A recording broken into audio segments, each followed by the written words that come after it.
avant, mes parents demandent à Alice Ferrière, alors pour leurs propres enfants, c'est-à-dire mes 2 sœurs aînées et moi, son aide pour trouver. Il demande si ces 2 filles, mes 2 sœurs, donc, peuvent aller au Murat, dans le Massif central, en Auvergne, dans un collège de filles, et que moi, le plus petit, j'aille dans un home d'enfants pas trop loin de l'endroit où seraient mes sœurs.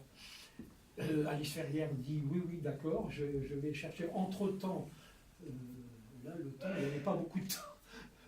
Le temps pressé. Entre-temps, mes parents ont trouvé une autre filière pour protéger leurs enfants, c'est-à-dire mes 2 sœurs et moi,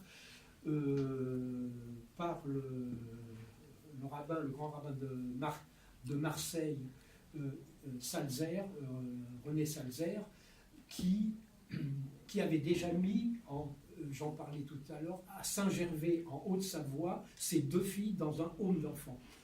Nous allons donc, nos parents nous accompagnent à Saint-Gervais, ils reviennent le lendemain à Marseille, et c'est la dernière fois que nous les verrons, mes 2 sœurs et moi, et que eux nous verront, et que eux verront leurs enfants.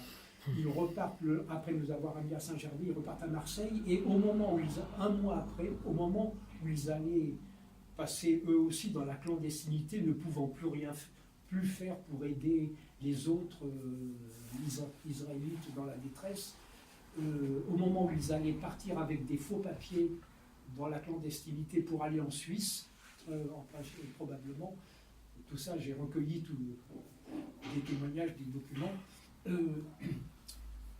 La veille, le 22 décembre 1943, la veille, ils sont arrêtés à leur domicile à Marseille, qui était le siège donc de l'aumônerie générale. Mon père était aumônier général de ces camps du sud de la France que j'évoquais. Et ils sont arrêtés et envoyés au camp de Drancy, de Marseille, au camp de Drancy, qui était l'antichambre.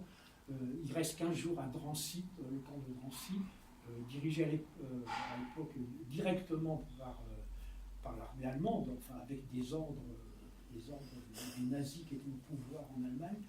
Et 15 jours après, le 3 février 1944, le convoi 67, puisqu'on a numéroté les convois, ils sont déportés tous les 2 par le convoi 67 du 3 février 1943. 3 jours après, vous savez dans quelles conditions ces voyages se faisaient. 3 jours après, ils arrivent à Auschwitz. Le mot polonais maintenant, Auschwitz. Bon, enfin, je ne me lance pas dans la théorie. Ils arrivent à Auschwitz.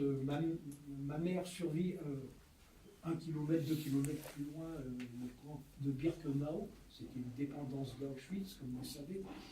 Et ma mère, 2 mois et demi après, il y a des témoins qui, heureusement pour eux, sont revenus, qui ont su qu'elle était tombée, les pieds gelés, elle ne pouvait plus travailler dehors et elle a été assassinée le 27 avril 1944. Il y a eu des témoignages de personnes qui sont revenues. Mon père, lui, tient le coup à Auschwitz. En janvier 1945, devant l'avancée des troupes russes, des troupes américaines, des troupes de la coalition, ce camp, comme d'autres camps nazis en Allemagne, sont évacués. Des camps qui n'étaient pas seulement des camps prisonniers, des camps, comme vous le savez, d'extermination. Donc il fait les marches qu'on a sur une marche de la mort, entre guillemets, c'est-à-dire il y a une colonne qui est partie vers le nord, une autre vers le sud, vers l'Autriche actuelle. Alors mon père a fait la marche en janvier 1945, le 20 janvier, je crois, il est parti d'Auschwitz. Très peu sont restés à Auschwitz, il est déporté. Et mon père fait cette marche de la mort vers Mauthausen, en Autriche actuelle. Il y arrive, marche à pied jusque-là, il y arrive dans les conditions hivernales plus qu'aujourd'hui. Il y tient le choc et en revenant, il est épuisé sur la route du travail. On sait qu'il est mort, là encore, par quelqu'un qui, heureusement, est revenu. Un dénommé Monsieur Nathan Rosenblum, et il est mort quelques jours avant la libération du camp de Mauthausen, juste quelques jours avant. Et donc il n'est pas revenu. Alors nous, pendant ce temps-là, alors je reviens à moi, pendant ce temps-là,